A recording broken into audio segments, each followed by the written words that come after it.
కవచం. అప్పుడే శివలింగం పూర్తిగా దర్శనం అవుతుంది. అసలు దాన్ని ముట్టుకుని అభిషేకమే చేయరు, అంటే అంత శక్తివంతం. అది మనుష్యుల్ని కాదు తీసుకున్నది.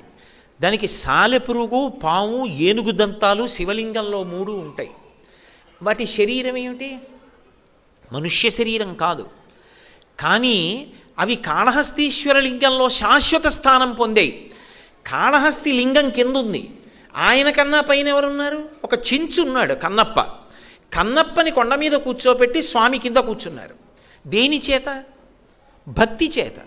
ఆ భక్తి లేదు, ఈశ్వరుడు యందు అనురక్తి లేదు, శాస్త్రమునందు అనురక్తి లేదు, గురువుగారి యందు అనురక్తి లేదు, గురువాక్యాన్ని ఆచరించాలనేటటువంటి శ్రద్ధ లేదు, రాగద్వేషాల మధ్య జీవితం వెళ్ళిపోతోంది.